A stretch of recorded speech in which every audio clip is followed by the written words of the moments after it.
سلام، مهدی هستم. خوش اومدی به کانال من. یه آموزشی که بچه‌ها چند باری ازم درخواست کردن که بذارم، این که یعنی درخواست نکردن که بذارم، درخواست کردن که بهشون آموزش بدم که چطور میشه سابسکریپشن رو طوری ما بذاریم که مثلا 4 تا کانفیگ خروجی بده به کاربرمون، یا مثلا 10 تا بده، یا نمیدونم 3 تا بده. هر تعدادی که میخوایم رو با کانفیگ‌های مختلف به کاربرمون بده.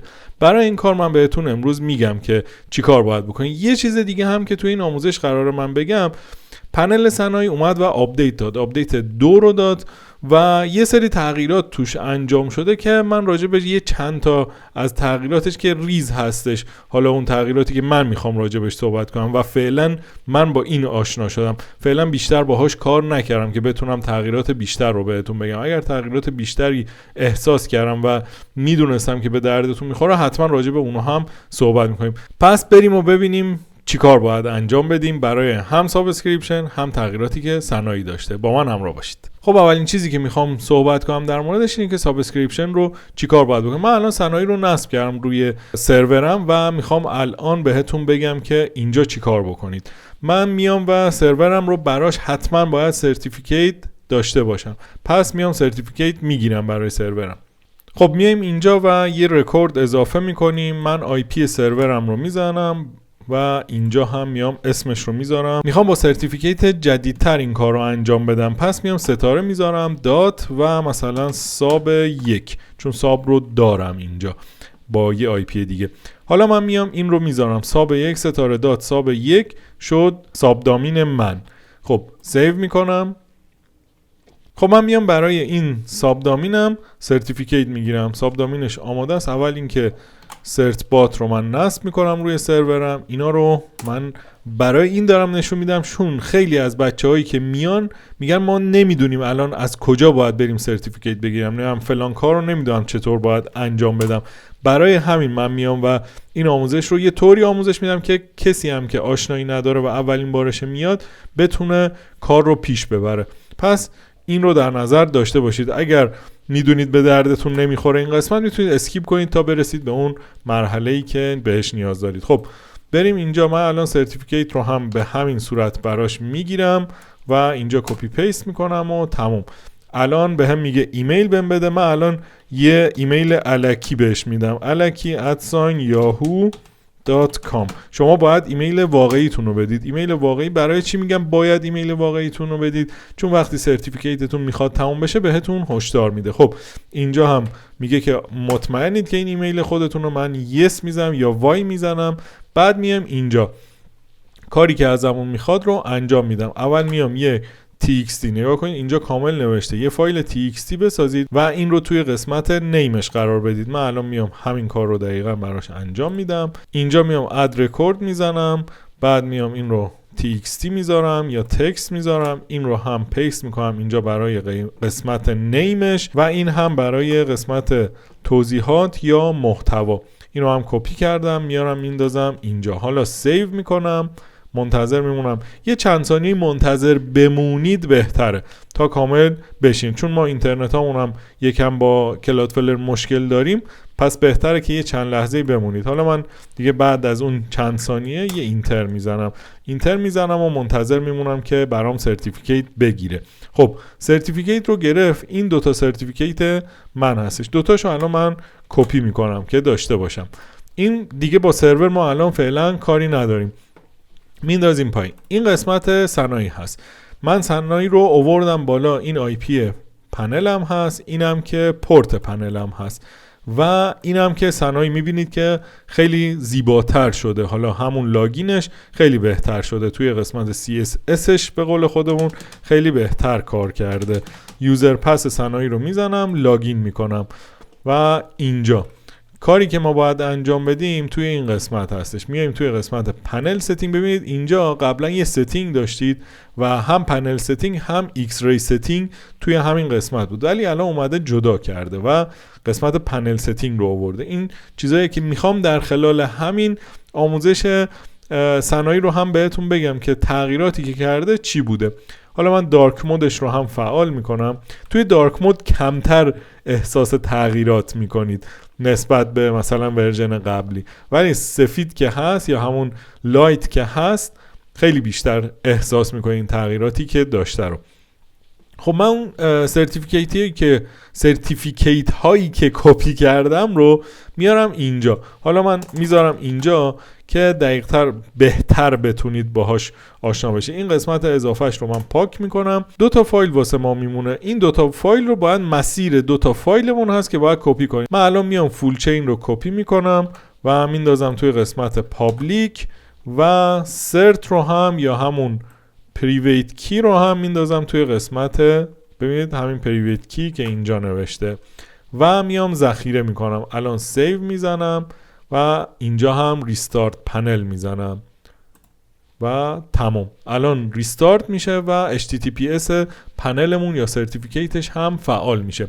ببینید من اینجا کافیه که اسم دامنم رو بزنم و اول دامنم، ببینید من اومدم ستاره گذاشتم، درسته؟ با اون روش جدید گرفتم. پس اینجا یه چیزی همینطوری میذارید، یا 1 میذارید یا 10 میذارید یا 1000 یا هر چی دوست دارید. این اولش میذارید، مثلا من میذارم AA دات، یه دات هم بعدش یا 1 نقطه هم بعدش میذارید و اینتر میکنم. الان واسه من با سرتیفیکیت اومد. میبینید که اینجا سرتیفیکیت هم فعال شد. پس یوزر نیم و پسورد رو هم میزنم و وارد میشم. خب از حالت دارک مودم در میارم که یکم احساس کنید که چطوری و همین لایت باشه. خب میریم توی قسمت پنل ستینگ و بعد هم سابسکریپشن.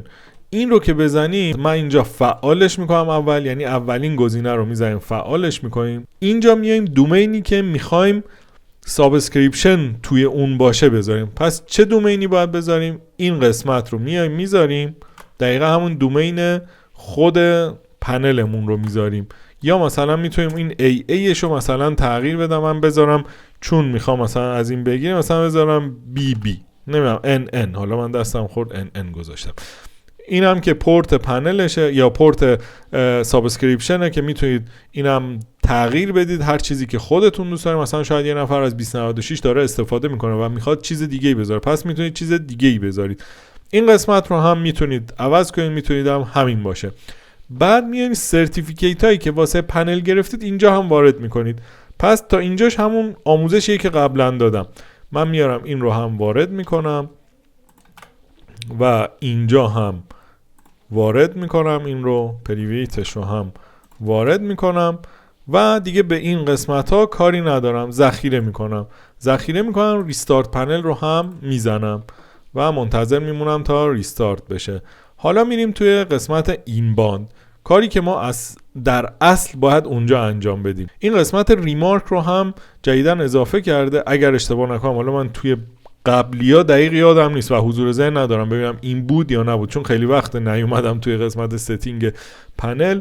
ولی اینجا میتونید مثلا نشون بدید که چه چیزی میتونه یا چه چیزی میخواید توی قسمت خروجی باشه. مثلا میتونید ادساین یا هر چیز دیگه‌ای بعد از اون چیزی که میخواید بذارید. مثلا من الان این گفته اسم این باندمون که هست، ما میتونیم اسم این باند رو برداریم. مثلا اسم این باند رو گذاشتیم MCI مثلا، بعد ایمیل میشه اسمی که بهش میدیم، مثلا میشه MCI مهدی و این هم اضافه اون چیزیه که میذارید و میتونید اینا رو کامل تغییر بدید. حالا من میذارم همون پیشفرض بمونه. پس میریم دنبال کاری که باید انجام بدیم. این باند رو الان میزنم اد این باند و میام اینجا یه چیزی میسازم، اسمش رو میذارم، نه اسمش رو بذاریم مثلا MCI. مثلا اینو میخوایم واسه همراه اول ما بدیم، درسته؟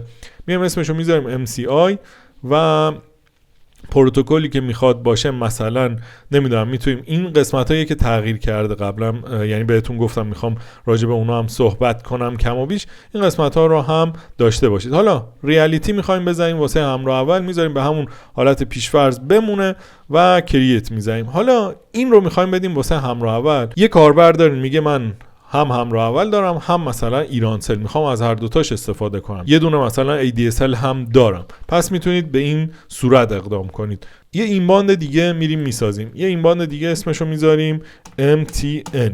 این رو میخوایم مثلا TLS داشته باشه، بعد نمیدونم SNI داشته باشه، نمیدونم هر چیزی که میخواید. SNI مثلا میذاریم www.alaki.com. این الان SNIش هست که همینطوری یه چیزی گذاشتم. خب میریم برای ادامه کار. اینجا هم که سرتش رو میگیریم برای پنل و میذاریم. این قسمت برای ایرانسل بود، پس این MTN هم برای ایرانسل کریت میزنیم. خب یه دونه هم میسازم برای مثلا ADSL، اینم برای ADSL. این رو WS یا وب سوکت میزنم. این رو هم زدم. اینم دیگه با بقیه چیزاش کاری ندارم، چون فقط آموزشه، نمیخوام وقت ویدیو رو بیشتر از این بگیرم. خب حالا ما چی کار میکنیم؟ میایم اینجا. من الان یه کاربر اینجا درست کرد واسم. شما میتونید یه کاربر دیگه خودتون اصلا اد کنید. مثلا یه اد کلاینت میزنید اینجا، مثلا اسمش رو میذارید مهدی. این میشه مهدی. واسه اینکه گیج نشید بهتره که این کار رو من بکنم. شد مهدی. این لینک سابسکریپشنش رو کپی میکنید یا کد سابسکریپشنش رو کپی میکنید. حالا لینک نگم بهتر، همین کد رو کپی میکنید. اد میزنم، اد کلاینت میزنم. این مهدی اینجا اضافه شد. یه خورده که باید به صنایع بگیرم همینه. میخواستم راجع به همین صحبت کنم. ببینید خوب تفکیک نشده این باند با این باند پایینی یا با نمیدونم با این قسمت هایی که زیر مجموعه این باندامون هستش خوب تفکیک نشده. یک مشکلی هست به نظرم که میتونه بهتر از این درست بشه، یعنی اینکه اینا کامل تفکیک بشه. حالا شاید الان خود اون کسی که سازندش هستش، اگه اشتباه نکنم حسین بودش، آقا حسین الان داره به ما خورده میگیره. اگه اینو ببینه میگه چی داره میگه واسه خودش. حالا مثلا من دارک مودش میکنم. ببینید خوب تفکیک نشده. یکم به نظرم هم رنگ بندیاش میتونست جذاب‌تر بشه، هم این کارا رو میتونست دقیق‌تر انجام بده. خب حالا بریم سراغ کار. بنده خدا داره یک کار رایگان میکنه، ما هم میایم ایراد هم میگیریم. بریم سراغ این باند دوم MTN. دوباره میایم اینجا یه دونه کلاینت دیگه میسازیم. اینو اسمشو میذاریم مهدی 1. مثلا میخواد مهدی 1 باشه. این قسمت سابسکریپشن رو میایم اون سابسکریپشنی که اونور کپی کردیم میندازیم اینجا، پیست میکنیم توی قسمت سابسکریپشنش. اینو هم اد کلاینت میزنیم. دوباره میایم توی قسمت 3 که مال ADSL یه دونه کلاینت دیگه میسازیم. اینو میذاریم مهدی 2 و دوباره همون کار رو میکنیم، سابسکریپشنش رو اینجا پیست میکنیم، اد کلاینت میزنیم. این 3 تا اضافه شد. خب من الان میخوام این رو بدم به کاربرم. چی کار باید بکنم؟ فقط کافیه این اینفو رو بزنم یا اینکه QRش رو توی قسمت سابسکریپشنش کپی کنم، یعنی روش بزنم کپی میشه و بیام بندازم توی ویتوری انم به عنوان سابسکریپشن. بریم ببینیم چه اتفاقی میفته. خب من اومدم اینجا. الان من میام یه دونه سابسکریپشن جدید، یه گروه درست میکنم. این مثبت رو میزنم. اگر هم بخوام اصولی تر پیش برم کافیه که این سابسکریپشن گروپ رو بزنید و گزینه اول سابسکریپشن گروپ ستینگ رو بزنید. من اومدم همون اول این اد رو زدم. این ادی که الان اینجاست من اومدم اونجا اد رو زدم. خب حالا من میام اینجا اد رو میزنم، اسمش رو هر چیزی که دوست داشتم من میذارم. الکی الان من یه چیزی میذارم. اینجا هم میام لینک سابسکریپشنم رو کپی میکنم، همون کاری که قبلا میکردید. لینکش رو میذارم، کانفرم میکنم و میبندم. این قسمت رو اضافه شد این بالا. من میتونم برم روی همین و واسه اینکه قاطی نشه با چیزای دیگه‌ای که دارم میام روی همین سابسکریپشن گروپ رو دوباره میزنم اینجا ویتاوت پراکسی. واسه من این کار میکنه. شاید شما مثلا با ویت پراکسی کار کنه. من الان ویتاوت پراکسی رو میزنم و منتظر میمونم 3 تاش اضافه شد. به همین راحتی، به همین خوشگلی 3 تا کانفیگ مختلف ما دادیم به کاربرمون. خب 3 تایی که ما گرفتیم چی بود؟ TCP ریالیتی، TCP TLS و وب سوکت. این هم که نان بود TLSش. خیلی راحت تونستیم این کار رو بکنیم و تونستیم کانفیگای تعداد بالا. شما میتونید 10 تا کانفیگ با چیزهای مختلف gRPC بدید، هر چیزی که دوست دارید بدید. خب حالا بریم سراغ صنایع. تغییراتی که داشته، یکی از تغییراتش که باید حتما انجام بدید اینه که بهتون میگم، پس با من همراه باشید. خب حالا یه تغییری که صنایع داشته رو من بهتون بگم. توی آموزش یکی دو آموزش قبل بود که در مورد پروکسی کلادفلر من صحبت کردم. اینجا رو من میرم بهتون میگم که باید چی کار کنید. من اد این باند میزنم، اینجا اسمش رو میذارم یوزر و پورتش هم یه پورت کلادفلری میذاریم 2087 مثلا من میذارم و میام جلوتر اینجا هم ترانسمیشنش رو میذارم روی gRPC، همون کارهایی که قبلا میکردیم و اینجا هم TLS رو روشن میکنیم. ببینید ظاهر این قسمت تغییر کرده. خب من الان TLS رو روشن کردم. یه چیزی که ما میخوایم اینجا چیه که نداره؟ دومین رو نداره. ما نمیتونیم دومین رو اضافه کنیم. چرا؟ بهتون میگم چرا. SNI رو اول میایم اضافه میکنیم. اول یه set cert from panel رو میزنم که SNI هم داشته باشم. بعد میام اینجا اسم دامنم رو اینجا میزنم. حالا مثلا میتونم یه A دات مثلا فلانم بزنم، یا مثلا یه چیزی الکی اینجا بزنم دات و ادامه SNI هم. این میشه SNI هم که دامنه خودمه. و اومدیم اینجا ببینید به جای اون نیم شده external proxy. اتفاقا بهتر شده، به جای اون دومینی که داشتیم شده external proxy و از نظر اسمی و لغتی هم بهتر شده. این رو که بزنیم من الان میام اینجا میگه که روی چه پورتی باشه، مثلا روی همین 2087 باشه، میزنم zula.ir. فقط همین. این تغییری بود که انجام داده بود و اینجا میتونم ازش استفاده کنم. حالا کرییت میزنیم ببینید چه اتفاقی میفته. همون اتفاقی که قبلا میافتاد براتون و برامون. میام اینجا پیستش میکنم، اینجا اضافه شد و توی قسمت آدرسش شد zula.ir و SNIش هم که شد همون دامنه‌ای که خودمون داریم. پس واسمون کار میکنه.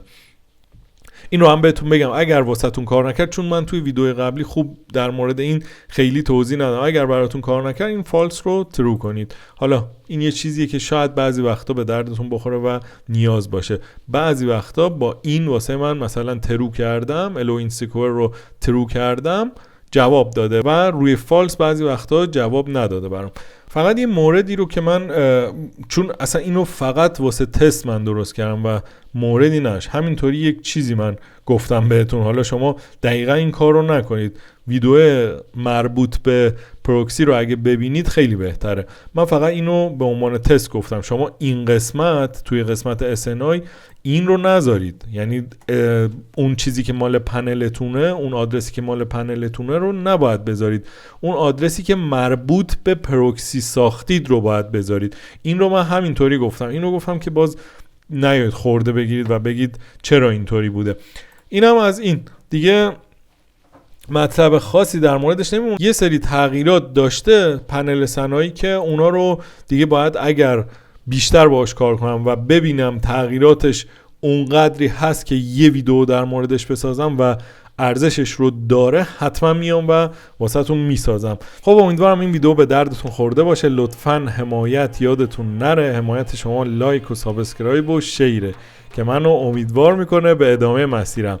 پس این رو دریغ نکنید ازم. همین الان من توی یوتیوب سابسکرایب کنید، علامت زنگوله اون پایین رو هم فراموش نکنید بزنید که ویدیوهای بعدیم رو هم از دست ندید. کامنت هم فراموش نکنید بذارید، حتما بهتون پاسخ میدم توی کامنت ها. کانال تلگرامم رو هم بیایید سر بزنید.